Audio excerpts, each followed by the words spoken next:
Bismillahirrahmanirrahim. Today's topic of discussion is hepatology, liver, pancreas and gallbladder. Start करते हैं question number 1. Okay, तो question number 1 jaundice के बारे में है. जॉन्डिस कब लेबल करते हैं? जब बिलिरुबिन 2.5 मिलीग्राम पर डेसीलीटर से ज़्यादा होता है.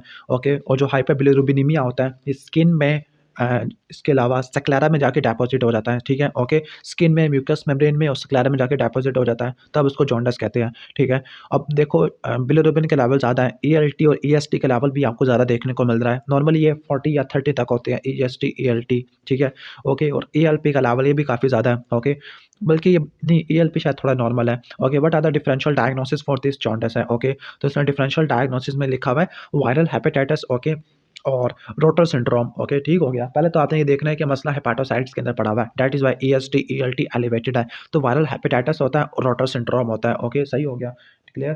तो ये आपके डिफरेंशियल आ जाएंगे. बाकी अगर हम डब्बे की तरफ आ जाते हैं इस टेबल के अंदर, तो इसमें लिखा है कि जो जॉन्डिस होता है, जॉन्डिस को आपने जो हेरिडेटरी काजेस होते हैं, हेरिडेटरी काजेस की बेस पर आपने इसको दो में डिवाइड करना है, अनकॉन्जुगेटेड और कॉन्जुगेटेड. अनकॉन्जुगेटेड में जो आपको पता है कि जो अनकॉन्जुगेटेड बिलिरुबिन ज़्यादा होता है. ठीक है, तो इसमें दो टाइप्स होती है, क्रिगुलर नजर और गिलबर्ट होती है. गिलबर्ट एसिम्प्टोमेटिक होती है. ओके, और इसमें एक्टिविटी कम होती है. ओके, यूडीपी ग्लूकोनोलाल ट्रांसफेरेज एंजाइम की. जबकि क्रिगुलर नजर टाइप 1 और टाइप 2 इसमें एंजाइम की डेफिशिएंसी होती है. टाइप 1 में तो आपको ऑलमोस्ट जीरो पे चला जाएगा एंजाइम. ओके, जबकि कॉन्जुगेटेड के जो काजेस होते हैं वो ड्यूबन जॉनसन होते हैं, रोटर सिंड्रोम होते हैं. सारे के सारे ऑटोसोमल रिसेसिव होते हैं, सिवाय क्रिगुलर नजर टाइप 2 के, वो ऑटोसोमल डोमिनेंट होता है. क्लियर, ठीक हो गया. अब इन्वेस्टिगेशन पे आ जाते हैं. सबसे पहले आप सीबीसी करा लोगे कि कोई हिमोलिटिक एनीमिया तो नहीं है. पेरिफेरल ब्लड स्मेयर है, ये भी हिमोलिटिक एनीमिया को रूल आउट करने के लिए करते हैं. यूरिया इलेक्ट्रोलाइट्स है, एलएफटीज और वायरल मार्कर ये बहुत इंपॉर्टेंट होते हैं जॉन्डिस वाले पेशेंट में. ओके, इसके बाद हेपेटिक एनकेफेलोपैथी होती है. हेपेटिक एनकेफेलोपैथी में क्या हिस्ट्री मिलती है आपको? पेशेंट को सिरोसिस की हिस्ट्री देखने को मिलती होती है कि ओके, यानी पेशेंट को सिरोसिस है. ओके, और उसको न्यूरोसाइकियाट्रिक सिम्पटम देखने को मिलते हैं. अब न्यूरोसाइकियाट्रिक सिम्पटम आपको कौन-कौन से देखने को मिलते हैं, इसकी आपने खास तरतीब याद रख लेनी है. ओके, ठीक हो गया. लाइक आपको सबसे पहले क्या देखने को मिलता है? सबसे पहले आपको कन्फ्यूजन देखने को मिलती होती है. ओके, सॉरी, सबसे पहले पुअर कंसंट्रेशन होती है, नंबर 2 पे ड्राउजीनेस होती है, नंबर 3 पे कन्फ्यूजन होती है और नंबर 4 पे coma. CTCC, concentration, drowsy, confusion और कोमा, ये आपको न्यूरोसाइकियाट्रिक सिम्पटम मिलते हैं. ओके, और आपको क्या चीज़ें मिलेगी? आपको फ्लैपिंग ट्रेमर मिलेंगे जिसको एस्टेरेक्सिस बोलते हैं. आपको कंस्ट्रक्शनल एप्रेक्सिया मिलेगा कि वो ड्रा नहीं कर पाता. हाइपर रिफ्लेक्सिया आपको देखने को मिलेगा. बायलैटरल एक्सटेंसर प्लांटर रिस्पॉन्स देखने को मिलेगा. ओके, तो ऑलमोस्ट ये आ जाएगा. ये हेपेटिक एनकेफेलोपैथी को डायग्नोस करना होता है. अब हेपेटिक एनकेफेलोपैथी के आपसे पूछा जा सकता है एग्जाम में कि इसके सॉरी, इसके प्रेसिपिटेटिंग फैक्टर्स क्या क्या होते हैं. ओके, आपको पता है कि सिरोसिस वाले पेशेंट में ये प्रेसिपिटेटिंग फैक्टर्स आपको देखने को मिलेंगे. ओके, तो उसका निमोनिक होता है चिप. ओके, अगले सफ़े पे बताना पड़ेगा मुझे.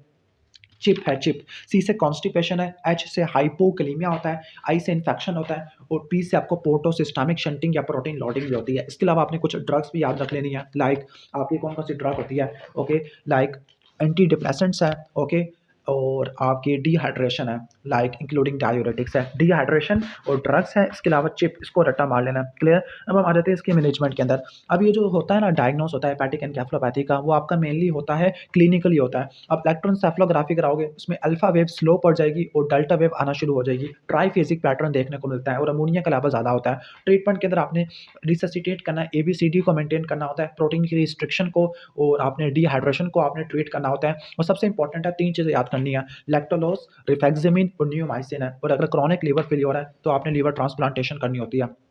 Okay, I don't think so कि डोज आपने तैयार करनी है. फिर भी देख लेना कि लैक्टोलॉस 15 से लेकर 30 ml TDS देती है.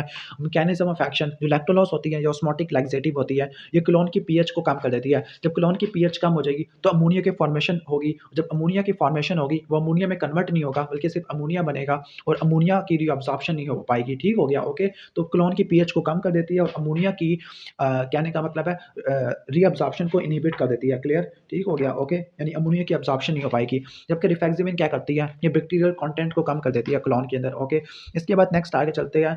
ओके, इसोफेजियल वायरसेस पे चलते हैं.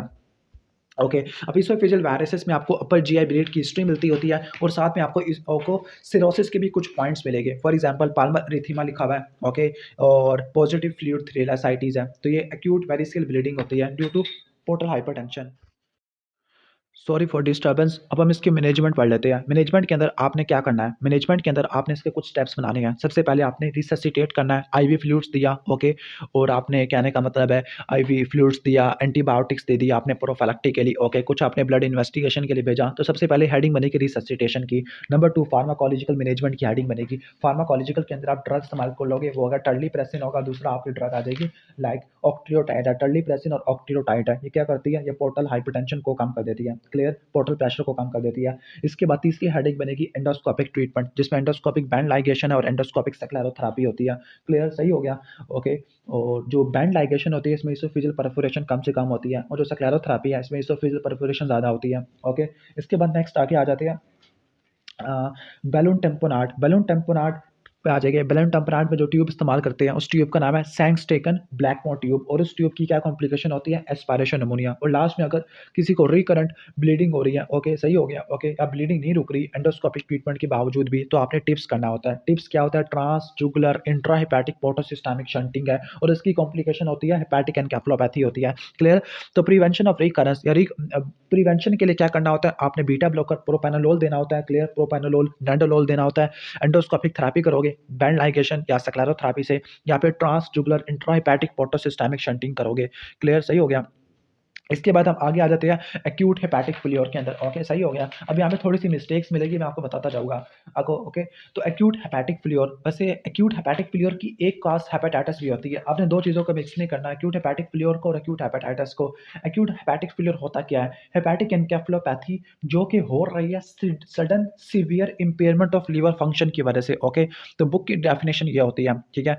और इसका वन ऑफ द कॉज क्या होता है, एक्यूट हेपेटाइटिस होता है। इसके अलावा पैरासीटामोल की वजह से हो सकती है, जिसको एस्टामाइनोफेन भी कहते होते हैं, क्लियर। मशरूम टॉक्सिन्स की वजह से होती है। इसके अलावा acute fatty liver of pregnancy भी आ जाती होती है, क्लियर। अब इसकी एक्यूट लिवर फेल्योर की 3 टाइप्स होती है, हाइपर एक्यूट जो कि 7 डेज में होता है, एक्यूट जो कि महीने के अंदर होता है 8 से लेकर 28 दिनों में, ओके, ठीक है। और सब एक्यूट जो आपको देखने को मिलता होता है, ओके, 29 से लेकर 12 वीक्स तक, ओके, सही हो गया, 29 डेज से, यानी इन शॉर्ट कि एक्यूट वाला 4 वीक्स तक जाता है, जबकि सब एक्यूट वाला 4 से लेकर 12 वीक्स तक जाता है। और फुलमिनेंट क्या होता है, प्रीवियसली नॉर्मल लीवर है लेकिन अचानक ही वो लीवर फेल होना शुरू हो गया, ओके। अब कार्डिनल मैनिफेस्टेशन होती है एक्यूट लिवर फेल्योर की, वो हेपेटिक एनकेफेलोपैथी होती है, लेकिन इस सिनेरियो में इसने कुछ भी नहीं दिया हुआ, सिर्फ एनोरेक्सिया, नोजिया, वॉमिटिंग दिया हुआ है, जॉन्डिस दिया हुआ है, लेथार्जी है, बिलिरुबिन बढ़ा हुआ है, और ईआरटी है, यस, लीवर की इन्वॉल्वमेंट हुई हुई है। तो what are the possible causes, तो एक्यूट लीवर फेल्योर के क्या कॉजेज है, ओके। वायरल कॉजेज और नॉन वायरल कॉजेज होते हैं। वायरल कॉजेज में आपके acute hepatitis A, B, C वाला एक्यूट ही नहीं कराता, ए, बी, ई और दूसरे आ जाएंगे। नॉन वायरस के अंदर आपकी ड्रग्स आ जाती हैं, लाइक पैरासीटामोल है, एंटी ट्यूबरकुलस ड्रग है, सारी एंटी ट्यूबरकुलस ड्रग हेपेटाइटिस करवाती है सिवाय थिम्बियोटोल के, ओके। बाकी एम्फेटामिन और हैलोथिन भी आ जाती है। पॉइजन्स में एमानिटा फाइलॉइड्स का पॉइजन आ जाएगा, जिसको मशरूम पॉइजन कहते हैं। मिसलिनियस में लैप्टोस्पायरोसिस है, विल्सन है, या लीवर मेटास्टेसिस है।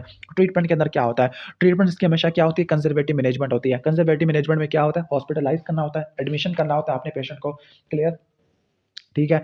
और आपने आईवी फ्लूइड्स देने होते हैं, ओके। वाइटल्स को मॉनिटर करना है, यूरिन आउटपुट को मॉनिटर करना है, फ्लूइड इलेक्ट्रोलाइट की बैलेंस को मॉनिटर करना है।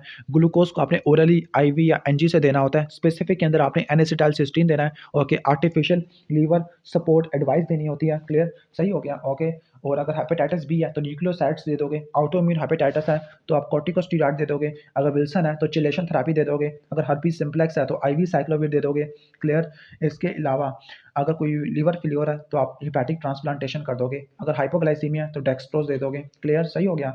और अगर सेरेब्रल एडीमा है तो आप हाइपरटोनिक सलाइन दे दोगे, या आईवी मैनिटोल दे दोगे, हाइपर वेंटिलेशन कर दोगे। यानी सारा क्या होता है, ये सारा ऑलमोस्ट कंजर्वेटिव मैनेजमेंट होता है।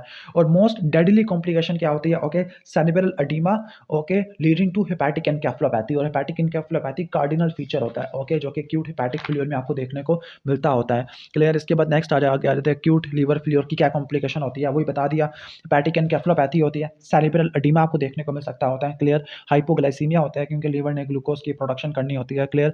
मेटाबॉलिक एसिडोसिस देखने को मिल सकता होता है, ओके, सही हो गया। इन्फेक्शंस है, ऑर्गन फेल्योर है, हाइपोटेंशन हो सकती है। ओके, ये आ जाएगी। अब क्या-क्या इन्वेस्टिगेशन करा लोगे? ओके, तो इन्वेस्टिगेशन के अंदर पहले तो इसने सारी जनरल बेसलाइन बताई हुई है। बेसलाइन में CBC, ABG, LFT, RFT, urea electrolytes के लेवल करा लोगे। अब स्पेसिफिक पे आ जाते हैं। स्पेसिफिक में आपने टॉक्सिकोलॉजी स्क्रीनिंग करानी होती है, कोई ब्लड ड्रग्स तो नहीं ले ली, लाइक पैरासिटामोल, एस्टामाइनोफेन, उनके लिए टॉक्सिकोलॉजी स्क्रीनिंग करनी होती है। वायरल मार्कर्स कराने हैं, like surface antigen, IgM, anti यानी इसके अलावा सरफेस एंटीजन और कोर एंटीबॉडी करा लेंगे। ओके, हेपेटाइटिस ए के लिए एंटीबॉडी है, हेपेटाइटिस ई की एंटीबॉडी है। ओके, साइटोमेगालो वायरस है, इनके लिए करा लेते हैं। कॉपर स्टडीज़ करा लोगे फॉर विल्सन डिजीज़ है, लाइक सिरालोप्लाज्मिन सीरम या यूरिनरी कॉपर करा लोगे। ऑटो एंटीबॉडीज़ कौन-कौन सी होती है और किस में करते हैं? ऑटो एंटीबॉडीज़ हम ऑटो इम्यून हेपेटाइटिस को रूल आउट करने के लिए करते होते हैं। और कौन-कौन सी एंटीबॉडीज़ होती है? एएनए और आस्मा। एएनए और आस्मा होती है टाइप 1 में, और एंटी एलकेएम ये होती है टाइप 2 में, और एंटी एसएलए ये टाइप 3 में देखने को मिलती होती है। और अल्ट्रासाउंड कराएंगे लीवर का और हेपेटिक वेन का। ओके, ये ऑलमोस्ट हो जाएगा। ओके, ऑलमोस्ट खत्म हो गया। इसके बाद हम आगे चलते हैं। ओके, वायरल हेपेटाइटिस है। वायरल हेपेटाइटिस में आपको हेपेटाइटिस के साइन सिम्पटम देखने को मिलते हैं, लाइक हेडेक है, माइल्जिया, नोज़िया, वॉमिटिंग, राइट। हाइपोकॉन्ड्रिया में पेन मिल सकता होता है। माइल्ड स्प्लीनोमेगाली या हेपेटोमेगाली देखने को मिल सकती है। अब जो हेपेटाइटिस ए है, बच्चों में होता है, फीकल ओरल रूट से ट्रांसमिट होता है। इनक्यूबेशन पीरियड 2 से लेकर 6 हफ्ते होता है। ये काफ़ी इंपॉर्टेंट है, क्योंकि इसी में आपको मिलेगा कि किसी जगह से वो ट्रैवल करके आया या किसी जगह से गंदबला खा के आ गया वो। ओके, और नो डेफिनेटिव जॉन्डिस, वैसे जॉन्डिस मिल सकता है, और इसका रिस्क फैक्टर ओवर क्राउडिंग या पुअर सैनिटेशन आपको देखने को मिलती है। जबकि वर्टिकल ट्रांसमिशन होती है, आपको हेपेटाइटिस बी में देखने को मिलती होती है। क्लियर? तो आगे स्टार्ट करते हैं। हेपेटाइटिस ए और ई ये फीकल ओरल रूट से फैलते होते हैं, जबकि आपका बी एंड सी ये पार एंटीरियल रूट से फैलते होते हैं। ब्लड के थ्रू फैल सकते हैं, सेक्सुअल रूट से फैल सकते होते हैं। क्लियर? तो प्रिवेंशन कैसे करोगे आप? आपने तरतीब को रट्टा मारना है। कैसे तरतीब को रट्टा मारना है? सबसे पहले आपने क्या किया? ओके, खाना खाने से पहले आप क्या करते हो? ओके, अपने हाथ को धोते हो, ठीक है? ओके, दूसरे नंबर पे आपने क्या किया? ओके, आपने साफ-सुथरी फूड लेनी है। तीसरा, फूड लेने के बाद आपने कहीं बैठना है, तो आपने ओवर क्राउडेड प्लेस पे नहीं बैठना और अच्छी जगह पे बैठना है। और लास्ट में इनएक्टिवेटेड वायरस वैक्सीन से वैक्सीनेशन करा लेनी है, एक्टिव इम्यूनाइज़ेशन करा लेनी है, जो सिर्फ ए एंड बी की होती है। ओके, ट्रीटमेंट क्या होता है हेपेटाइटिस ए का? ओके, सेल्फ लिमिटिंग डिजीज़ होता है। ओके, तो इसमें आपने क्या करना होता है? ओके, तो इसमें जनरली क्या होता है? सिम्प्टोमेटिक मेजर्स होते हैं। 3 ए देने हैं, एनाल्जेसिक्स, एंटीपायरेटिक्स और एंटीमाइटिक्स, ये 3 ए दे देने हैं। और क्या नहीं देना होता? आपने हेपेटोटॉक्सिक ड्रग नहीं देनी, लाइक पैरासिटामोल है, इलेक्टिव सर्जरी नहीं करनी, अल्कोहल नहीं देनी, बाकी सपोर्टिव मेजर्स करना होता है। और प्रोग्नोसिस सही होता है, 1 से लेकर 2 हफ्ते में ठीक हो जाता है। क्लियर? इसके बाद है कि एक्यूट वायरल हेपेटाइटिस की क्या-क्या इन्वेस्टिगेशन करा लोगे? और वायरस की हेपेटाइटिस में क्या होता है? वायरस में आपको लिम्फोसाइटोसिस मिलता है और टोटल डब्ल्यूबीसी कम हो जाती है। क्लियर? डब्ल्यूबीसी कम हो जाती है और लिम्फोसाइटोसिस ज़्यादा देखने को मिलती होती है। प्रोथ्रोम्बिन टाइम बढ़ गया, ईएसआर बढ़ जाता है, फेरेटिन भी बढ़ सकता है, और यूरिया इलेक्ट्रोलाइट्स का लेवल भी डिरेंज देखने को मिल सकता है। और हेपेटाइटिस ए में आप आईजीएम, आईजीजी करा लोगे और एलएफटीज़ करा लोगे। एलएफटीज़ में आपको ईएसटी, एएलटी का लेवल ज़्यादा देखने को मिलेगा। क्लियर? अगर ईएसटी का लेवल ज़्यादा हो एएलटी से, तो वो अल्कोहलिक होता है, और अगर एएलटी का लेवल ज़्यादा हो तो वो वायरल हेपेटाइटिस होता है। अच्छा, इसके बाद है कि हेपेटाइटिस बी की सीरोलॉजी ली हुई है। ओके, तो इसको मैं सीधा-सीधा बता देता हूँ, आसान लफ्ज़ों में बता देता हूँ। अगर किसी को सरफेस एंटीजन पॉजिटिव है, दैट मीन्स वायरस उसकी बॉडी में, वो बॉडी के अंदर है। ओके, या तो वो एक्यूट हो सकता है या क्रॉनिक हो सकता है। एक्यूट या क्रॉनिक, इन दोनों को डिफरेंशिएट करने के लिए हम क्या कराते होते हैं? ओके, हम कोर एंटीबॉडी देखते हैं। अगर कोर एंटीबॉडी आईजीएम है, तो उसका मतलब है एक्यूट इन्फेक्शन है। अगर कोर एंटीबॉडी आईजीजी है, दैट मीन्स क्रॉनिक इन्फेक्शन है। ओके, अगर वायरस हमारी बॉडी में पहुंच गया है, तो ये चेक करने के लिए कि उसकी इन्फेक्टिविटी ज़्यादा है या नहीं, तो हम ई एंटीजन चेक करते होते हैं। अगर ई एंटीजन ज़्यादा है और ई एंटीबॉडी नहीं है, तो उसका मतलब है हाई इन्फेक्टिविटी। Okay, clear? और अगर E antigen, okay, E antigen कहने का मतलब नहीं है और ई एंटीबॉडी है, इसका मतलब लो इन्फेक्टिविटी है। और अगर सरफेस एंटीजन नहीं है, तब क्या पॉसिबिलिटी हो सकती है? ओके, सरफेस एंटीजन नहीं है, या तो ये हो सकता है कि हमने क्या लिया हो, या तो बंदा रिकवर कर गया हो। ओके, तो बंदा रिकवर कर गया है, तो इसमें आपको सरफेस एंटीबॉडी और आईजीजी मिलेगा, कोर एंटीबॉडी आईजीजी। और पर्सन ने अगर इम्यूनाइजेशन लिया है, तो उसमें सिर्फ आपको एंटी सरफेस एंटीबॉडी देखने को मिलेगी। क्लियर? ठीक है। अच्छा, बाकी वायरसेस के लिए कौन-कौन से टेस्ट कराते होते हैं? वायरसेस के लिए हेपेटाइटिस ए के लिए आप आईजीएम करा लोगे। ओके, बी के लिए आप सरफेस एंटीजन करा लेते हैं, डी के लिए आप आईजीएम करा लोगे, और ई के लिए भी आप आईजीएम करा लोगे। Okay, clear? एक ऑटोइम्यून हेपेटाइटिस होता है। Autoimmune hepatitis acute liver failure का आ सकता है, फीमेल्स में ज़्यादा होता है। एंटी स्मूथ मसल एंटीबॉडीज़ देखने को मिलती है एएनए, अस्थमा टाइप 1 में, एंटी एलकेएम 2 में, और आपको एंटी एसएलए आपको देखने को मिलता होता है 3 में, और इसका ट्रीटमेंट होता है स्टेरॉइड्स और इम्यूनोसप्रेसेंट्स होते हैं। क्लियर? ऑलमोस्ट ये हो जाएगा। इसके बाद कहने का मतलब है क्या, अब नेक्स्ट क्वेश्चन है कि एक एक मेडिकल स्टूडेंट है जिसको नीडल प्रिक इंजरी हो गई है सिरोसिस वाले पेशेंट से, और उसको हेपेटाइटिस सी था। तो क्या हो सकता है? हेपेटाइटिस सी का रिस्क हो सकता है। क्या इन्वेस्टिगेशन कराओगे? CBC, RFT, LFT, coagulation profile, ABG. जो स्पेसिफिक होती है, आपने वायरल सीरोलॉजी करानी है, लाइक एंटी एचसीवी और एचसीवी आरएनए, मॉलिक्यूलर एनालिसिस और लीवर बायोप्सी, ये आपने करानी होती है। क्लियर? और सीरोलॉजी में क्या होता है? सीरोलॉजी में रट्टा मार लेना कि जो आपका मार्कर होता है एक्टिव इन्फेक्शन का, वो हेपेटाइटिस सी वायरस आरएनए होता है। ठीक हो गया? ओके। और वायरल क्लीयरेंस के बाद एंटीबॉडी ब्लड के अंदर पड़ी हुई होती है। ठीक है? आगे चलते हैं। अब इसकी मैनेजमेंट आ रही है हेपेटाइटिस सी की। इससे पहले हमने हेपेटाइटिस ए की पढ़ी थी, जो कि कंजर्वेटिव मैनेजमेंट थी। अब हेपेटाइटिस सी की क्या मैनेजमेंट होती है? ओके, सही है। अब हेपेटाइटिस सी में ना मेडिकल ट्रीटमेंट होती है, और मेडिकल होती है और सर्जरी होती है। सर्जरी में आपने वंस अगेन लीवर ट्रांसप्लांटेशन लिखना होता है। क्लियर? सही हो गया। ओके। अब कहने का मतलब है, कब हम ट्रीटमेंट देती होती है? अगर किसी को एक्यूट इन्फेक्शन है और वार्ड से लेकर 12 हफ्तों में ठीक नहीं हो रहा, तो आपने इंटरफेरॉन अल्फा और रिबाविरिन आपने इस्तेमाल करना होता है। और अगर किसी को क्रॉनिक इन्फेक्शन है, सरफेस यानी हेपेटाइटिस सी वायरस का आरएनए पॉजिटिव है और क्रॉनिक हेपेटाइटिस या फाइब्रोसिस मिल रही है स्टेज 1 से ज़्यादा की, या बायोप्सी में कंपनसेटेड लीवर डिजीज़ है, इस केस में आपने ट्रीटमेंट स्टार्ट करना होता है। अब जो रेजिमेन होते हैं, पहले ज़माने में आप इंटरफेरॉन अल्फा इस्तेमाल करते थे और रिबाविरिन इस्तेमाल करते थे। अब जो न्यू है वो direct acting, okay, antiviral drugs हैं और ओल्ड थेरेपी है। लेकिन जो लेटेस्ट है वो डायरेक्ट एक्टिंग वायरल ड्रग्स है और रिबाविरिन है। इन शॉर्ट क्या आपने डायरेक्ट एक्टिंग एंटीवायरल ड्रग्स पढ़नी और रिबाविरिन पढ़नी होती है। अब इसमें आपके प्रोटीएस इनहिबिटर है। प्रोटीएस में आपकी टेलिप्राविर और बोसिप्राविर आ जाता है। न्यूक्लियोसाइड पॉलीमरेज इनहिबिटर में आपकी सोफोस्ब्यूविर आ जाएगा। नॉन न्यूक्लियोसाइड में आपका डेसाब्यूविर आ जाएगा। ओके, NS5 में डेक्लाटेस्विर आ जाएगा। और होस्ट टारगेटिंग एंटीवायरल ड्रग में आपकी एलिस्पोविर आ जाएगा। मेन में आप याद रख लो, प्रोटीएस इनहिबिटर में क्या याद करना है? प्राविर आ रहा है, प्राविर, टेलिप्राविर, बोसिप्राविर। ठीक है? न्यूक्लियोसाइड, ओके, साइड है, साइड से मतलब साइड, एस से साइड, एस से सोफिसब्यूविर, ये याद कर लिया। इसके बाद नॉन न्यूक्लियोसाइड है। ओके, नॉन न्यूक्लियोसाइड में आप एनडी से रट्टा मार लो, डेसाब्यूविर आ जाएगा। ओके, सही है। ओके, और अगला NS5 है तो वो डेक्लाटेस्विर है। ओके, इसके बाद इन्वेस्टिगेशन ऑफ एक्यूट हेपेटाइटिस होता है। ओके, ठीक है। तो कहने का मतलब है कि एक्यूट हेपेटाइटिस में क्या क्या करा लोगे? सरफेस एंटीजन कराओगे, ई एंटीजन करा लोगे और डीएनए करा लोगे by PCR for viral load quantitative analysis के लिए, जबकि ई एंटीजन ये क्वालिटेटिव एनालिसिस के लिए होता है, और सरफेस एंटीजन ये क्रॉनिक इन्फेक्टिविटी को शो करता होता है अगर 6 महीने से ज़्यादा का हो जाए। अब हेपेटाइटिस बी का क्या ट्रीटमेंट होता है? ओके, अब हेपेटाइटिस बी में जो ट्रीटमेंट होता है, ओके, स्पेसिफिक मेजर्स आपने याद रखने हैं। और स्पेसिफिक मेजर्स क्या होते हैं? एंटाकेविर और टिनोफाविर। ओके, कौन कौन सी ड्रग आपने याद रखनी है? एंटाकेविर, लैमिवुडीन और टिनोफाविर, ये हम इस्तेमाल करते होते हैं। ओके, जो एंटाकेविर होती है फर्स्ट लाइन एजेंट होती है, इसके डीएनए को कम कर देती है। ओके, ठीक है।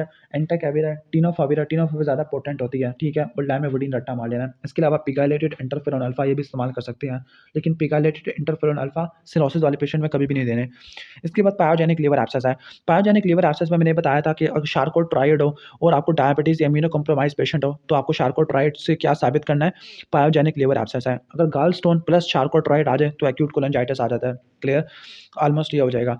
अब क्या-क्या इसके कॉजेज़ होते हैं पायोजेनिक लीवर एब्सेस के? E coli most common west में देखने को मिलता है, क्लेब्सिला ईस्ट में देखने को मिलता है, और स्टाफिलोकोकस, ओके, ये बच्चों में देखने को मिलता है।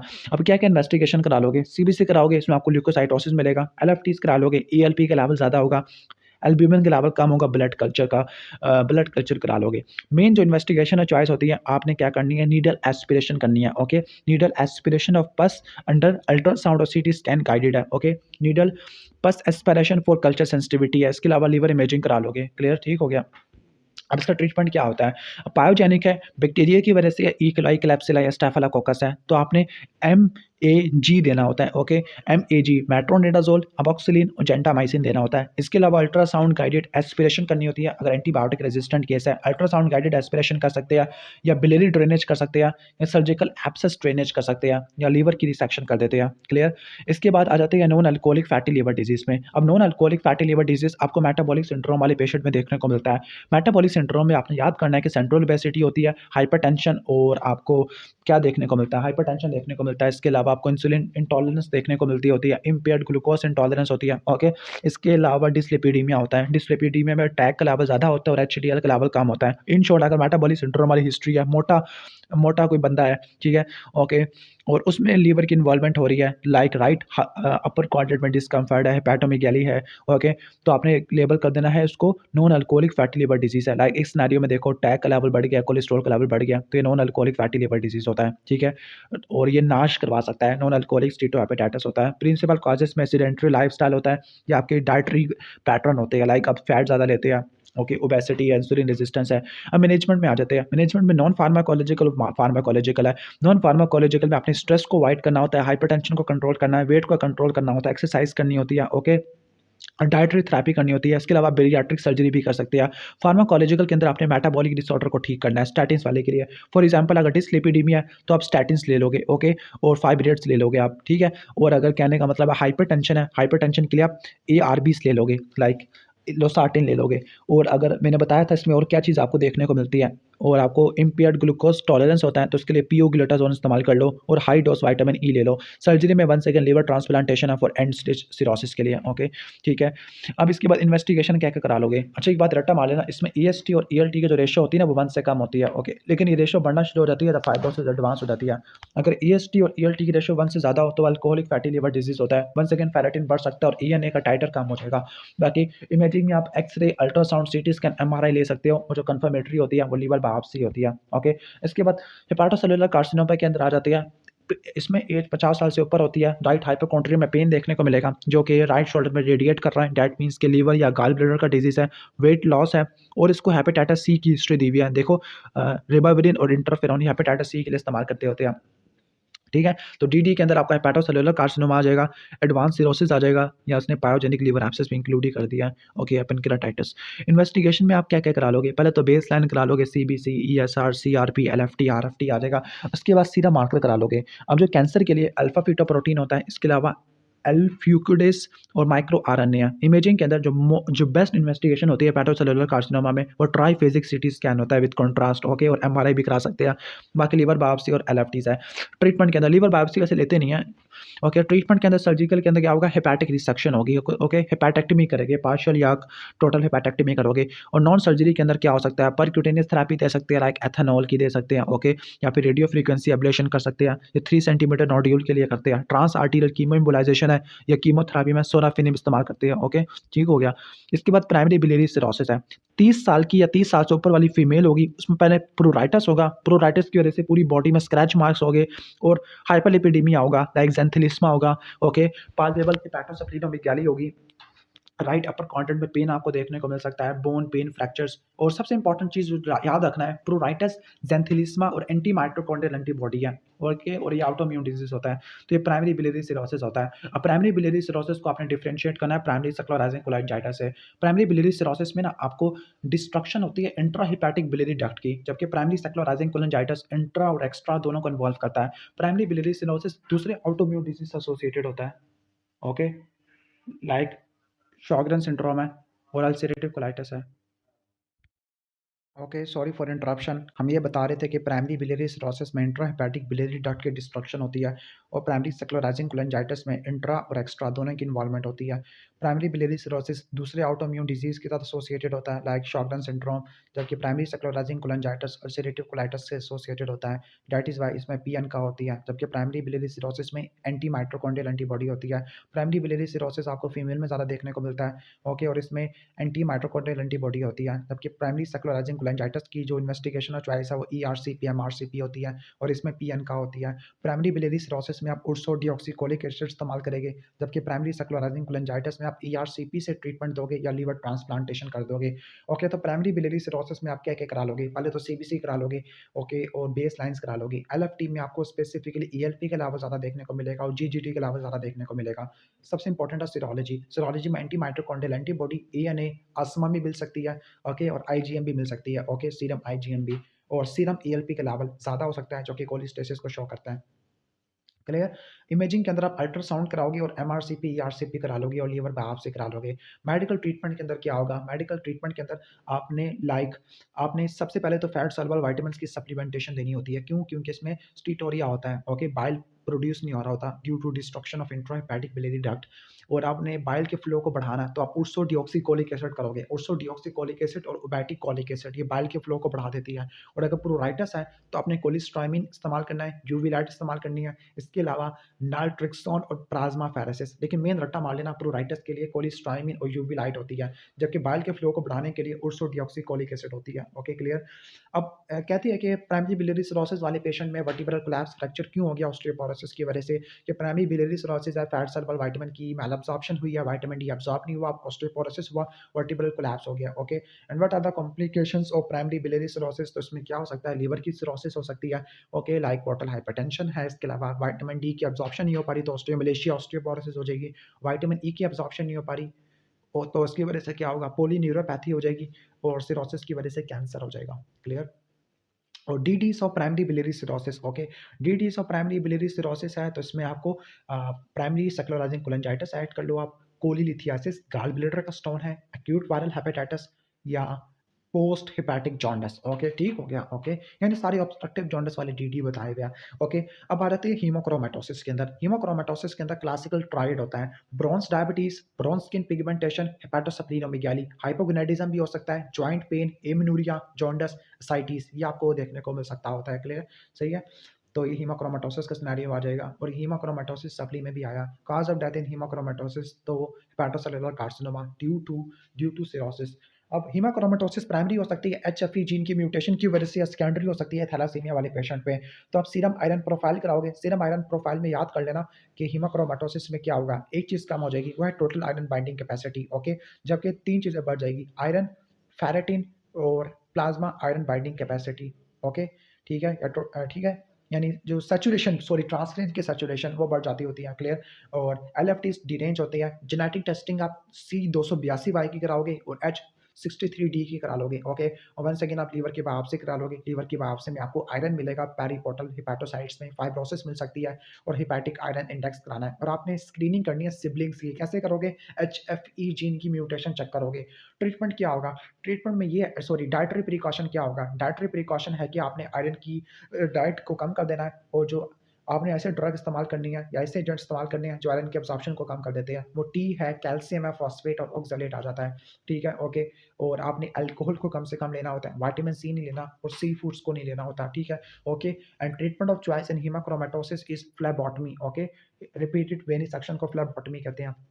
उसके बाद कोलिडोकोलिथियासिस सीबीडी के स्टोन्स है, ये हमने सर्जरी में भी पढ़े थे, कोलेंजाइटिस से भी हमने सर्जरी में पढ़ा हुआ था। ओके, सही है, तो इसको जल्दी जल्दी फिनिश कर देते हैं। कोलिडोकोलिथियासिस या सीबीडी स्टोन, इसमें क्या होगा, इसमें राइट हाइपोकॉन्ड्रियम में पेन होगा, जॉन्डिस होगा और गाल ब्लैडर या गाल स्टोन की हिस्ट्री मिलेगी, तो ये सीबीडी स्टोन को बोलते हैं। अब इसमें क्या होगा, सीबीसी में ल्यूकोसाइटोसिस होगा, अल्ट्रासाउंड कराओगे तो डायलेटेड सीबीडी होगी और स्टोन का शैडो होगा। और ईआरसीपी डायग्नोस्टिक और थेरापेटिक होती है, एमआरसीपी, पीटीसी ये करा सकती है। एलएफटी में आपको कॉन्जुगेटेड बिलिरुबिन ज़्यादा होगा। ओके, ईएलपी, जीजीटी का लेवल ज़्यादा देखने को मिलेगा और लीवर बायोप्सी करा लोगे। ट्रीटमेंट के अंदर रिससिटेशन करोगे और सर्जरी के अंदर endoscopic papillotomy with sphincterotomy plus stone extraction है, पीटीसी करोगे, साथ कोलिडोस्कोपी या choledochotomy plus T tube insert करोगे। नेक्स्ट है कि गॉल ब्लैडर की जो डिजीज होती है, कोलिलिथियासिस है, कोलिसिस्टाइटिस है, इनमें आपको जो इन्वेस्टिगेशन और चॉइस होती है वो अल्ट्रासाउंड होती है और ट्रीटमेंट कोलिसिस्टेक्टमी होता है। जबकि जॉन्डिस आपको सीबीडी के डिजीज में देखने को मिलता है और अगर फीवर आ जाए तो इन्फ्लेमेशन होती है। सीबीडी के डिजीज में जो इन्वेस्टिगेशन और चॉइस होती है वो ईआरसीपी होती है और जो ट्रीटमेंट होता है वो भी ईआरसीपी होता है। एक्यूट कोलेंजाइटिस ऑलरेडी एक्सप्लेन कर चुका हूं, उसमें शार्कोट्राइड होता है, high grade fever, right hypochondrium में पेन और जॉन्डिस आपको देखने को मिलता होता है। क्लियर? और साथ में रिनोल पेंटार्ड भी होता है, confusion, Altered mental status, hypotension होती है। ओके, और फीवर वगैरह की हिस्ट्री होती है। ओके, और गाल स्टोन वगैरह की हिस्ट्री होती है। क्लियर? ऑलमोस्ट ये हो जाएगा हमारा। ट्रीटमेंट भी इसका सेम होता है, ईआरसीपी से डायग्नोस करना और ट्रीटमेंट करना होता है। ठीक है? अच्छा, अब आ जाते हैं स्पॉन्टेनियस बैक्टीरियल पैरोटिनाइटिस। कोई भी पेशेंट है जिसको साइटिस हुई है, साइटिस की वजह से एब्डोमिनल डिस्टेंशन है और एब्डोमिनल डिस्टेंशन वाले पेशेंट में एब्डोमिनल पेन है, फीवर होना शुरू हो गया है। ओके, और तो ये आपने लेबल करना होता है किस चीज़ को, स्पॉन्टेनियस बैक्टीरियल पैरोटिनाइटिस को। ओके, स्पॉन्टेनियस बैक्टीरियल पैरोटिनाइटिस को आपने लेबल करना होता है। क्लियर? सही है। इसके बाद अगर इस सिनेरियो में ना, सिनेरियो में इसने ग्रेजुअल डिटोरिएशन ऑफ कॉन्शियसनेस भी दी हुई है, फ्लैपिंग ट्रेमर्स भी दी हुई है। ओके, वैसे वो हिपैटिक एन्केफेलोपैथी में भी आपको देखने को मिलते होते हैं। क्लियर? लेकिन यहाँ पे जो कीवर्ड है ना, ओके, कीवर्ड है वो फीवर है, टैकीकार्डिया है, टेम्परेचर है, टेम्परेचर ज़्यादा हो गया है। क्लियर? सही हो गया।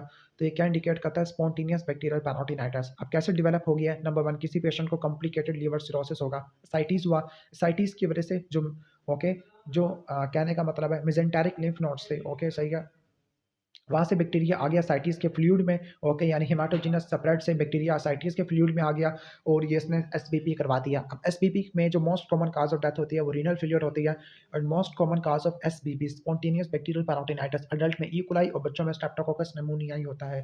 क्लियर। अब इन्वेस्टिगेशन क्या क्या करा लोगे? सीबीसी जिसमें ल्यूकोसाइटोसिस होगा, मेन है डायग्नोस्टिक पैरासिंथिसिस, ओके। एक थेरापेटिक पैरासिंथिसिस भी होती है जो साइटिस में करते हैं, डायग्नोस्टिक पैरासिंथिसिस है, इसमें क्लाउडी मिलेगा और जो न्यूट्रोफिल होगे वो 250 से ऊपर के होगे, 250 मल्टीप्लाई 10⁻⁶ या पर माइक्रोलीटर है, और कल्चर में आपको इक्वलाई मिलेगा। ठीक है। ट्रीटमेंट के अंदर ब्रॉड स्पेक्ट्रम एंटीबायोटिक्स लाइक सेफ्ट्राक्सोन, सीफोटैक्सिम और आईवीएल ब्यूमिन देंगे, और प्रोफिलैक्सिस में आप सिप्रोफ्लोक्सासिन और नॉरफ्लोक्सासिन दोगे। क्लियर। ऑलमोस्ट ये हो जाएगा। इसके बाद यहाँ पे इसने ओरिएंटेशन ही खराब की हुई है। अच्छा अच्छा, एसबीपी का सिनेरियो है, वो कह रहे हैं कि क्या कॉम्प्लिकेशन डेवलप हुई हुई है, ओके। तो एक तो ascites हुआ हुआ है, ascites का कैसे पता लगेगा? Shifting dullness, fluid thrill, abdominal distension है। और हेपेटिक एनकेफेलोपैथी कैसे पता लगेगा? पुअर कंसंट्रेशन, ड्राउजी, कन्फ्यूजन और कोमा वगैरह, ओके, सही है। और अदर लाइफ थ्रेटनिंग कंडीशन क्या हो सकती है सिरोसिस की वजह से? इसोफेजियल वायरसिस हो सकता है और वेरिसियल ब्लीडिंग आपको देखने को मिल सकती होती है। क्लियर, सही है। तो प्रिवेंशन ऑफ रिकरेंस है, अगर अपर जीआई हैमरेज को प्रिवेंट करना है तो प्रोपेनोलोल वगैरह देनी होती है, ओके। और आपने कहने का मतलब है एसबीपी को अवॉइड करना है तो सिप्रोफ्लॉक्सासिन और नॉरफ्लॉक्सासिन आपने इस्तेमाल करनी होती है, ओके। मैं पता नहीं किस डायरेक्शन में इसको मैं होल्ड किया वो, नहीं बल्कि इसके बाद ठीक हो जाएगा, ओके। चलो सही है। अच्छा, इसके बाद हम आगे आ जाते हैं लाइक हेपेटोरीनल सिंड्रोम पे आ जाते हैं। हेपेटोरीनल सिंड्रोम में सिरोसिस की हिस्ट्री होगी और रीनल टारगेट हो जाएगा, लाइक किडनी के सिम्टम आना शुरू हो जाएंगे, लाइक ओलिगोयूरिया होगा, आरएफटी खराब हो जाएगी, यूरिया और क्रिएटिनिन का लेवल बढ़ जाएगा। यूरिया ऑलमोस्ट होता है तकरीबन 40 तक होता है और क्रिएटिनिन 1.2 तक होता है, और ये फ्लूइड थेरेपी से ठीक भी नहीं हो पाएगा, तो ये हेपेटोरीनल सिंड्रोम होता है। क्लियर। तो क्या क्या इन्वेस्टिगेशन कराओगे हेपेटोरीनल सिंड्रोम में? सीबीसी करा लोगे, आरएफटी सबसे मस्ट होती है, यूरिन एग्जामिनेशन करा लोगे, serum sodium level, urine sodium excretion level, LFT, serum protein level, clotting profile करा लोगे। ठीक है। मैनेजमेंट के अंदर क्या होगा? आपने डायूरिटिक्स को स्टॉप करना है, आईवी फ्लूइड्स देने हैं ताकि हाइपोवोलीमिया को ठीक करे, एसबीपी को आपने स्क्रीन करना होता है। मेन ट्रीटमेंट के अंदर आ जाते हैं मेडिकल में। अगर हिपैटोरीनल सिंड्रोम टाइप 1 है तो इसमें आपने रट्टा मार लेना, जो टाइप 1 है वो थोड़ा सा सीवियर होता है। ठीक है, ओके। टाइप 1 क्या होता है आपका? सीवियर होता है, जिसमें आपको मोर्टेलिटी के चांसेस रिलेटिवली आपको बहुत ज़्यादा देखने को मिलते हैं। टाइप 2 में फिर भी थोड़ी बहुत बचत हो जाती है। क्लियर, सही हो गया। अगर टाइप 1 है तो आपने निमोनिक रट्टा मारना है मोटा, ओके। एम से मिडोड्रोन, मिडोड्रीन, ओ से ऑक्ट्रियोटाइड, टी से टर्लीप्रेसिन और ए से एल्ब्यूमिन है, ओके। और डेफिनेटिव ट्रीटमेंट क्या है? लीवर ट्रांसप्लांटेशन है। और अगर टाइप 2 होता है ना, टाइप 2 में आपने सिर्फ टिप्स देना होता है, ट्रांस हेपेटिक और ट्रांसजुगुलर इंट्राहेपेटिक पोर्टोसिस्टेमिक शंटिंग है, और केरेटिनिन सॉरी हीमोडायलिसिस नहीं कराना होता। और हेपेटोरीनल सिंड्रोम में क्या होता है? केरेटिनिन के लेवल 2.5 से ज़्यादा हो जाता है। यूरिन सोडियम एक्सक्रीशन है वो 10 मिलीमोल पर लीटर से कम हो जाती है, ओके। और urine to plasma osmolality ratio 1.5 से बढ़ जाती है, यानी क्रिएटिनिन भी 1.5 है, urine to plasma osmolality ratio ये भी 1.5 है, और यूरिन सोडियम एक्सक्रीशन 10 मिलीमोल से कम हो जाती है। क्लियर। इसके बाद ऑब्स्टैटिक कोलिस्टेसिस वाले टॉपिक पे आ जाते हैं। ऑब्स्टैटिक कोलिस्टेसिस के अंदर क्या होता है? प्रेग्नेंट फीमेल होती है, प्रोराइटस होता है, बाइलेटरल ज़्यादा होता है और डीरेंज एलएफटीज देखने को मिलते होते हैं, ओके। प्रोराइटस सबसे इंपॉर्टेंट पॉइंट होता है, ठीक है, ओके। इसके बाद इसको वॉमिटिंग भी हो रही है, डिहाइड्रेशन भी हो रही है। तो वैसे इस केस में डिफरेंशियल्स के अंदर आपने क्या क्या इंक्लूड करना होता है? वैसे प्लूराइटिस तो दिया मैंने यहाँ पर, एनोरेक्सिया, फीवर, इंट्रैक्टेबल वॉमिटिंग है, दैट मीन्स हेपेटाइटिस तो नहीं हो गया, या acute fatty liver of pregnancy, acute viral hepatitis या ऑब्स्ट्रैक्टिव कोलिस्टेसिस है। इन्वेस्टिगेशन क्या क्या कराओगे? एलएफटी कराओगे, अल्ट्रासाउंड कराओगे और सीरम कोलेस्ट्रॉल लेवल कराओगे। मैनेजमेंट के अंदर आपने क्या करना है? मेडिकल में एंटीपायरेटिक्स और उर्सो डिऑक्सीकोलिक एसिड और ओबैटिकोलिक एसिड। उर्सो डिऑक्सीकोलिक एसिड एक और जगह पे भी पढ़ा था हमने, वो कौन सी जगह थी? वो हमने पढ़ा था प्राइमरी बिलियरी सिरोसिस में, ओके, ठीक हो गया। बाइल फ्लो को बढ़ाने के लिए, ठीक हो गया, ओके। ऑलमोस्ट ये हो जाएगा। नेक्स्ट इज एमसीक्यू स्टार्ट करते हैं, ओके। तो कितने एमसीक्यूज है इसके मैं पहले देख लूँ, एमसीक्यूज कितने हैं, अच्छे खासे एमसीक्यू है इसके, ओके। तो एमसीक्यू स्टार्ट करते हैं। क्वेश्चन नंबर 1 स्टार्ट करते हैं। In case of obstructive jaundice अगर गाल ब्लैडर का साइज पाल्पेबल है तो वो गाल स्टोन की वजह से नहीं हो सकता, this is called Courvoisier law. After full 3 dose of hepatitis B vaccine है तो कौन सा ब्लड टेस्ट कराए गए, ओके। जो कि इंडिकेट करेगा कि वैक्सीन सक्सेसफुली अपटेक है, तो आप सरफेस एंटीबॉडी करा लोगे। Okay, most common type of viral hepatitis है हेपेटाइटिस ए है, तो हेपेटाइटिस ए को प्रिवेंट करने के लिए फीकल कंटामिनेशन को अवॉइड करोगे। ओके, इसके बाद है 15 ईयर ओल्ड फीमेल है, प्रोराइटस और जॉन्डस आया, प्रोराइटस आ गया है। ओके, प्रोराइटस जॉन्डस से पहले आ जाए तो आपने रट्टा मार लेना, प्राइमरी बिलियरी सिरोसिस होता है। जेंथिलिस्मा भी है, बिलिरुबिन का लेवल ज़्यादा है। ओके, एएलटी ज़्यादा है, एएसटी भी ज़्यादा है, अल्किलान फॉस्फेटेस हज़ारों पे गया हुआ है। दैट मीन्स कि ये बाल डक्ट डैमेज हो चुके हैं और एंटी माइटोकॉन्ड्रियल एंटीबॉडी है, तो ये प्राइमरी बिलियरी सिरोसिस होता है। A patient present with severe epigastric pain, nausea और वॉमिटिंग। ओके, ये एक्यूट पैंक्रेाटाइटिस को इंडिकेट कर रहा है। ओके, अपर एब्डोमिनल टेंडरनेस है, सीरम अमाइलेज का लेवल ज़्यादा है, बहुत ज़्यादा है सीरम अमाइलेज का लेवल, तो एक्यूट पैंक्रेाटाइटिस है जो कि गाल स्टोन की वजह से देखने को मिलता होता है। क्लियर। इसके बाद है कि नॉन सिरोसिस का पेशेंट है, हेमाटोमेसिस है, यानी अब इसोफेजियल वायरसिस हो गया, तो कौन सा ड्रग हम यूजफुल होगी। ओके, तो आपने इंजेक्शन टर्ली प्रेसिन है। ओके, ठीक है। ओके, रिससिटेशन के बाद आपने इंजेक्शन टर्ली प्रेसिन देना होता है। ओके, जो मोस्ट यूजफुल है, अदरवाइज ट्राइनेक्सेमिक एसिड भी दे सकते थे। ओके, इसके बाद नेक्स्ट क्वेश्चन है कि एक स्कूल बॉय है, 12 साल का है, उसका एचबी रिलेटिवली ठीक है, एचबी तो ठीक है, बिलिरुबिन बढ़ गया है, 2.5 से बढ़ गया है, कॉन्जुगेटेड वाला ज़्यादा है, 1.4 कॉन्जुगेटेड है, एएलटी 16 है। ओके, ईएलटी ठीक है, नॉर्मल है, ईएसटी भी ऑलमोस्ट नॉर्मल है, लेकिन अल्किलान फॉस्फेटेस का लेवल वो भी नॉर्मल है। ओके, सब चीज़ें नॉर्मल है, बस एसिम्प्टोमेटिक जॉन्डिस है, तो आपने रट्टा मारना है, गिलबर्ट सिंड्रोम में देखने को मिलता होता है। क्लियर। इसके बाद है कि परक्यूटेनियस लीवर बायोप्सी के बारे में क्या बात ठीक नहीं है। ओके, तो परक्यूटेनियस लीवर बायोप्सी जीए में नहीं देते, बल्कि ये हम लोकल एनेस्थीसिया के अंदर करते होते हैं। इसके बाद है कि प्रेग्नेंट फीमेल है, उसको पोस्ट ट्रांसफ्यूजन हेपेटाइटिस हो गया है। पोस्ट ट्रांसफ्यूजन हेपेटाइटिस ए और ई की वजह से नहीं हो सकता, वो फीकल ओरल रूट से ट्रांसमिट होते हैं। 50 ईयर ओल्ड टीचर है, ड्राउजीनेस ओरिजिनली इनकॉन्टिनेंस हुई है। ओके, ठीक है, ड्राउजीनेस ओरिजिनली इनकॉन्टिनेंस हुई है, तो he should be treated with all of the following except. Okay, सही है। तो IV loop diuretics for cerebral oedema. Okay, तो लूप डायरेटिक में worsen the symptom of hepatic encephalopathy है। ओके, मोस्ट लाइकली डायग्नोस बता रही है कि हेपेटिक एनकेफेलोपैथी है। ओके, तो उसमें आपने लूप डायरेटिक इस्तेमाल नहीं करना होता। ओके, फॉर सेरेब्रल एडिमा, ठीक है। अच्छा, इसके बाद नेक्स्ट आगे चलते हैं, बाकी लैक्टोलोस इस्तेमाल कर सकते हैं। ओके, लूप डायरेटिक इस्तेमाल नहीं करेंगे। ओके, ईजी यूजफुल होती है, सिडेशन को आपने अवॉइड करना होता है, क्योंकि सिडेशन की वजह से भी हो सकता है, लाइक फिनोथायजीन की वजह से। ओके, एक पेशेंट है जिसको प्रेग्नेंट लेडी है, जिसको हेपेटाइटिस ई वायरस का इन्फेक्शन हो चुका है, तो उसकी क्या कॉम्प्लिकेशन नहीं होती हेपेटाइटिस ई वायरस की वजह से, सब चीज़ें होगी, हेपाटोमा नहीं होगा। क्लियर। इसके बाद नेक्स्ट क्वेश्चन पे चलते हैं। 55 ईयर ओल्ड लैंड लॉर्ड है, 15 ईयर हिस्ट्री है अल्कोहल इंटेक की, और सिरोसिस हो गया है।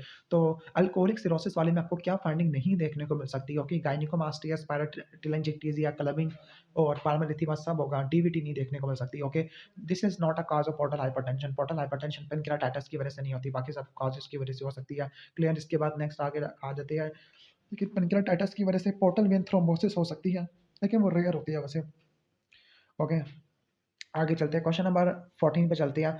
ओके, 68 ईयर ओल्ड मैन है, जिसको जॉन्डस हो गया है। ओके, और स्क्रैच मार्क्स है स्किन के ऊपर, स्क्रैच मार्क्स है स्किन के ऊपर, या तो ये प्राइमरी बिलियरी सिरोसिस हो सकता है, या कोई पैनक्रियाटिक कैंसर हो सकता है, जिसमें क्या होगा, ऑब्स्ट्रक्टिव जॉन्डस होता है। ओके, लेकिन अब ये फीमेल तो है नहीं, ना ही 30 साल की है, तो ये प्राइमरी बिलियरी सिरोसिस नहीं है। Dark okay, okay, deep coloured urine. Okay, dark urine pale stool है। ओके, ठीक हो गया। ओके, तो ये ऑब्स्ट्रक्टिव जॉन्डिस को इंडिकेट कर रहा है। मैस राइट हाइपोकॉन्ड्रिया में है, जो कि ग्लोबुलर इन शेप है, up and down with respiration से मूव कर रहा है। दैट मींस ये गॉल ब्लैडर पाल्पेबल है। Most probably this is the cancer of head of pancreas है। ओके, 40 ईयर ओल्ड मैन है, जो कि अल्कोहल ले रहा है, और उसको एब्डोमिनल स्वेलिंग हो गई है, जो कि बढ़ रही है। दैट मींस एसाइटिस हो गया है, और इसको जीआई ब्लीडिंग की भी हिस्ट्री है। दैट मींस एसोफेजियल वायरसिस है, अल्ट्रासाउंड में लिवर सिरोसिस है।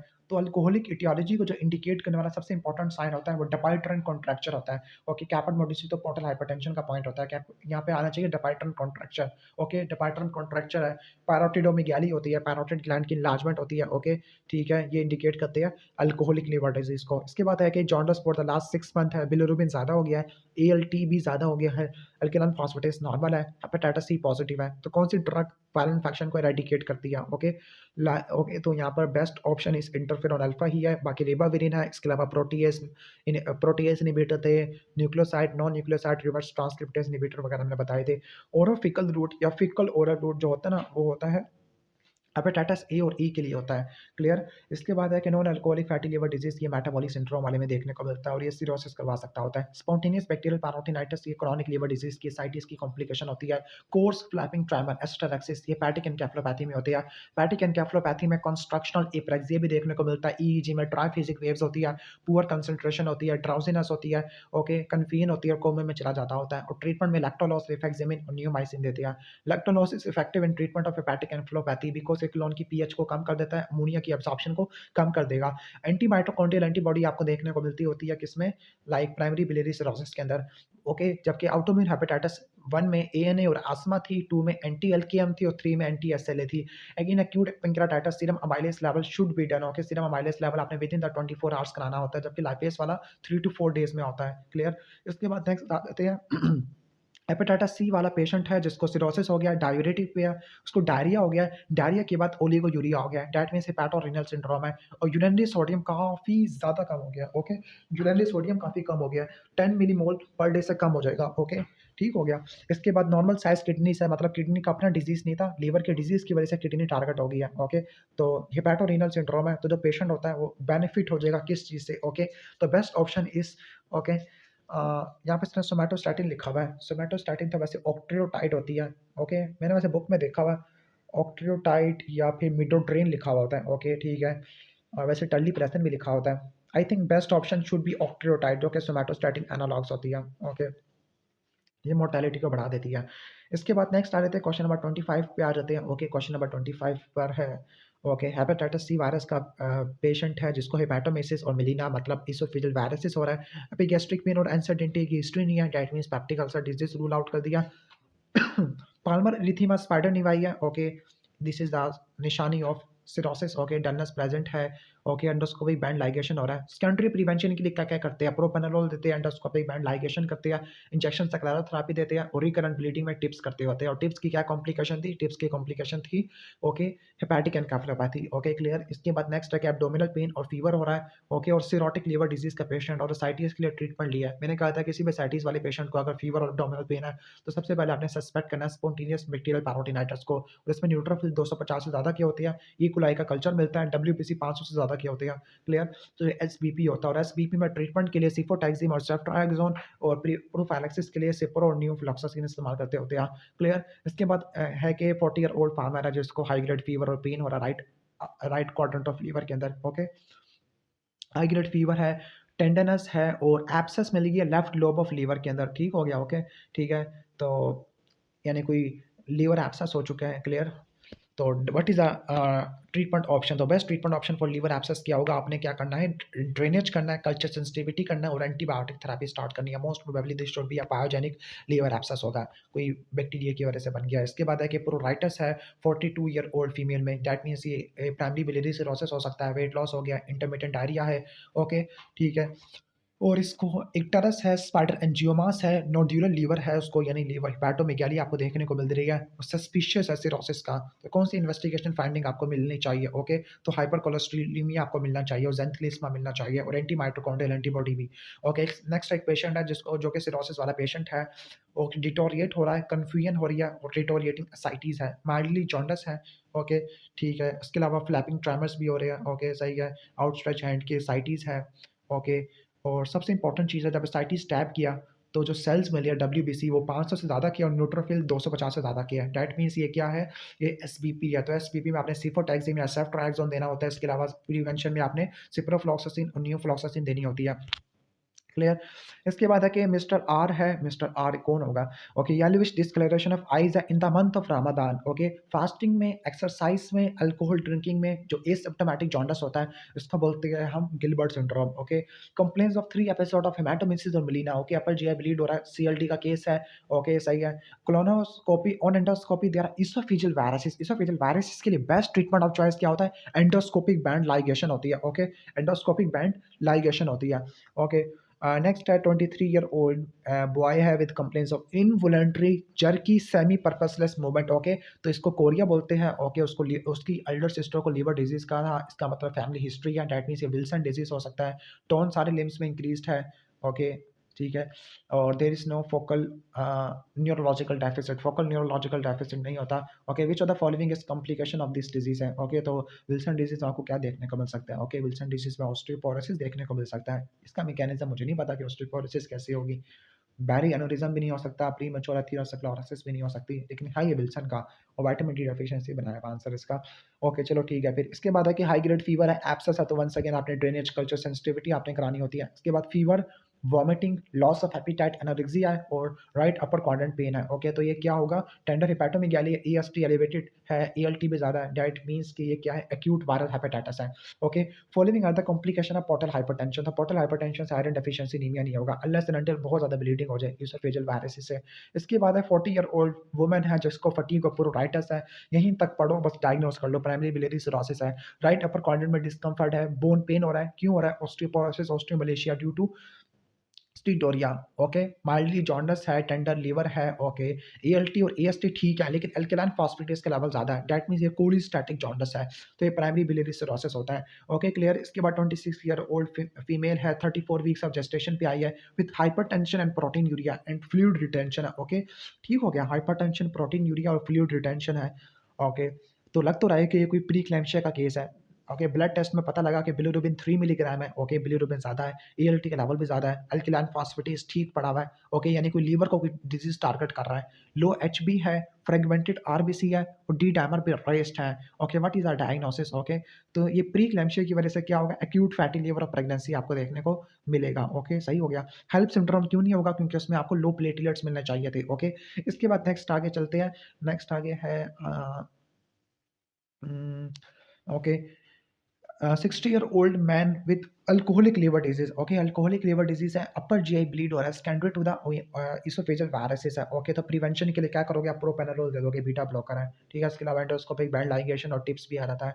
ओके, इसके बाद नेक्स्ट है कि फीलिंग अनवेल और मलेस है और इसको उसने उसको अल्कोहल अब्यूज़ किया था, तो उसकी वजह से कहते हैं कि कौन सा क्लिनिकल साइन हमें बताएगा अल्कोहलिक लिवर डिजीज में। तो अल्कोहलिक लिवर डिजीज में आपको जो सेपरेट करता है, ओके, सॉरी कह रहा कौन सा साइन डिफरेंशिएट नहीं करता, विल नॉट डिफरेंशिएट। ओके, तो अल्कोहलिक लिवर डिजीज में आपको कोइलोनिकिया नहीं देखने को मिलेगा। ओके, ठीक है, बाकी सारे आपको देखने को मिल सकते हैं। फिंगर क्लबिंग, पाल्मर इथीमास पैटर्न निभाई है। इसके बाद है हेपेटोसेलुलर कार्सिनोमा का डायग्नोस्ट केस है, आपने ट्यूमर मार्कर बताना है हेपेटोसेलुलर कार्सिनोमा का, तो अल्फा बीटा प्रोटीन होता है। ओके, इन्वेस्टिगेशन और choice in chronic pancreatitis. Okay, chronic pancreatitis के लिए ईआरसीपी होता है, एक्यूट के लिए पेनक्रेटिक सूडोसिस्ट के लिए और कैंसर के लिए आपने कंट्रास्ट इनाल सीटी स्कैन करना होता है। Antibody present in patient with xanthelasma pruritus. Xanthelasma pruritus है, 40 ईयर की फीमेल होती है, तो प्राइमरी बिलियरी सिरोसिस होता है, एंटी माइटोकॉन्ड्रियल एंटीबॉडी होती है। इसके अलावा एएनए का लेवल भी ज़्यादा देखने को मिलता होता है।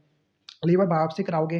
Okay, clear. शोगरन सिंड्रोम से एसोसिएटेड होता है। ट्रीटमेंट के अंदर उर्सोडिऑक्सीकोलिक एसिड, उबैटिकोलिक एसिड और कोलिस्ट्राइमिन और यूवी लाइट देते होते हैं। Pain in right hypochondrium, jaundice और फीवर, दैट मींस ये कोलेंजाइटिस है, शार्कोट ट्रायड एक्सप्लेन किया हुआ है।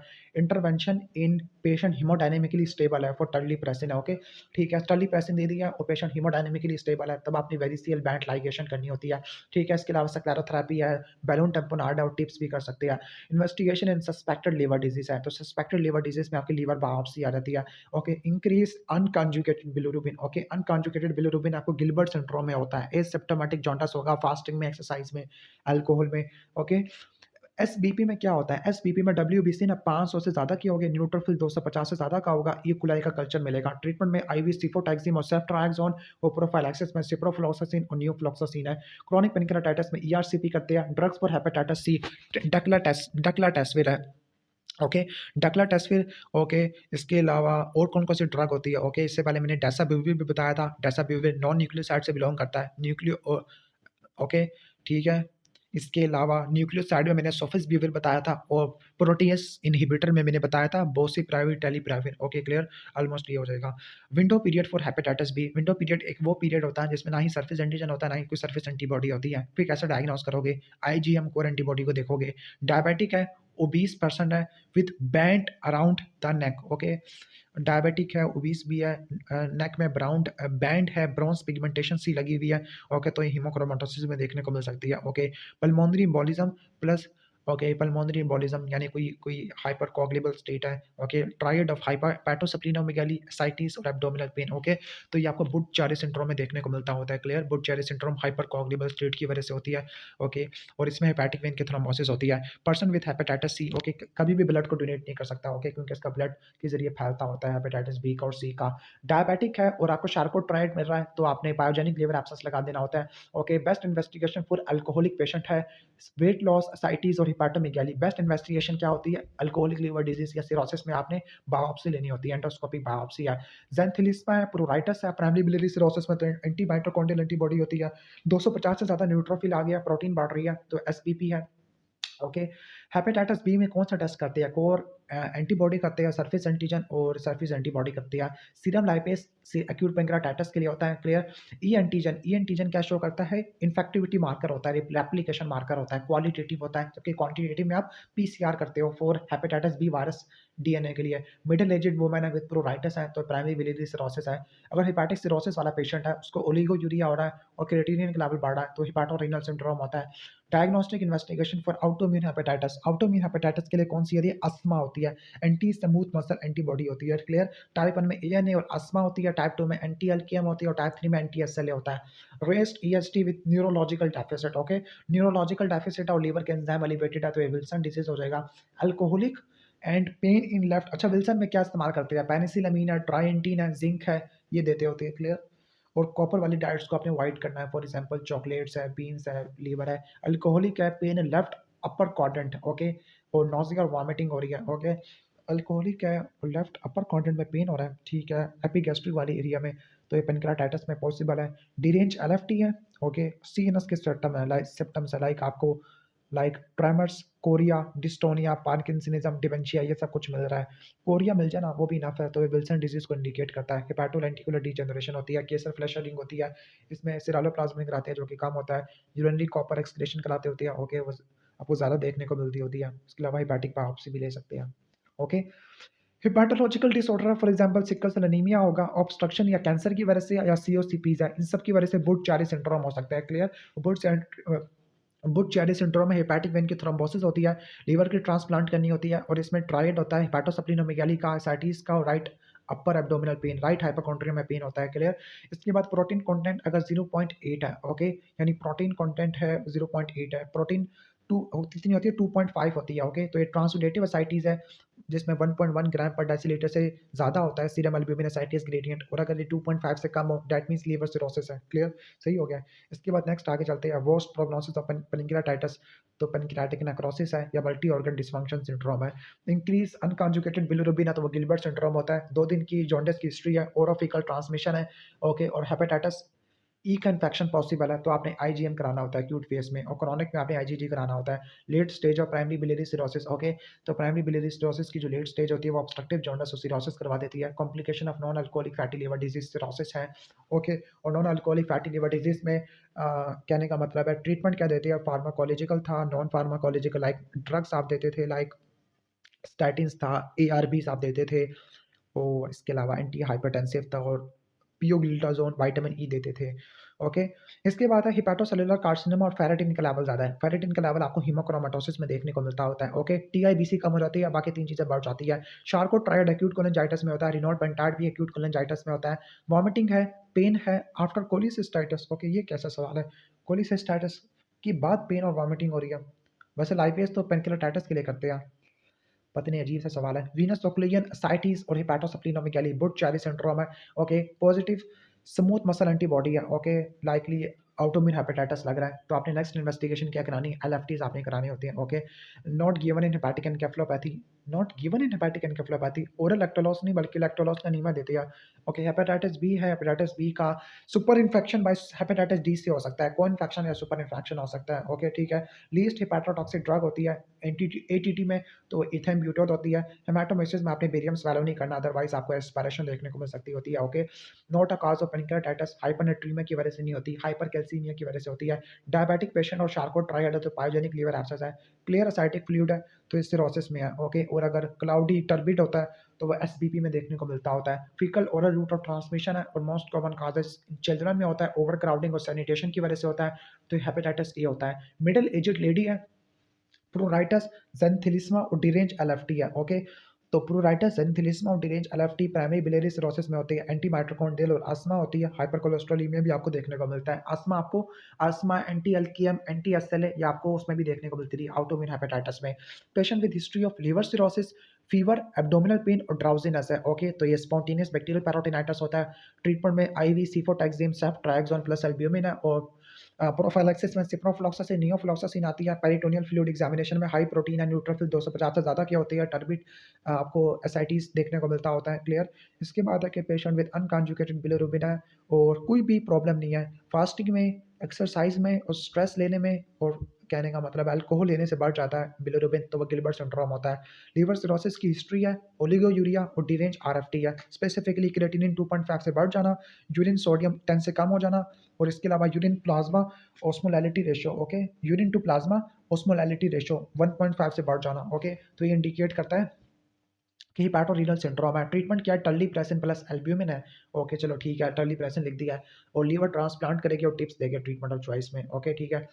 पेशेंट विद लीवर प्रॉब्लम है और न्यूरोलॉजिकल इश्यूज़ है, यानी सिरासिस है और साथ में न्यूरोलॉजिकल इश्यूज़ है, और पॉजिटिव फैमिली हिस्ट्री है तो विल्सन डिजीज आ जाएगा।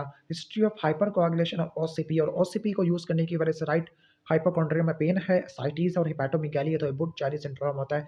सीवियर एपिगैस्ट्रिक पेन और रेज्ड अमाइलेज लेवल 24 आवर्स के अंदर है। 3 से लेकर 4 दिनों में लाइपेज के लेवल ज़्यादा होता है। नोजिया वॉमिटिंग होती है तो एक्यूट पैंक्रेयाटाइटिस होता है। Gallstone most common cause होता है, और क्रोनिक का काज होता है एथेनॉल। और गोल्ड स्टैंडर्ड दोनों में ईआरसीपी होती है। वैसे ईआरसीपी मेनली क्रॉनिक के लिए होती है। कंट्रास्ट सिटी स्कैन ये आपको इस्तेमाल होता है एक्यूट पैंक्रेयाटाइटिस में। Okay, patient present with CBD stone है, जॉन्डिस है, फीवर है, राइट हाइपोकॉन्ड्रिया में पेन है तो एक्यूट कोलेंजाइटिस होता है। और अगर इम्यूनो कॉम्प्रोमाइज्ड होता है लाइक डायबिटीज होता है तो पायोजेनिक लिवर एब्सेस थी। रिकरेंस को अवॉइड करने के लिए, ओके, रिकरेंस को अवॉइड करने के लिए, प्रिवेंट रिकरेंस, वैसे प्रोफाइलैक्सिस के लिए बीटा ब्लॉकर है। Drug of choice treatment oesophageal varices के लिए टर्लीप्रेसिन है। लेकिन treatment of choice to prevent recurrence of oesophageal varices तो टिप्स होती है, एंडोस्कोपिक बैंड लाइगेशन भी कर सकते हैं।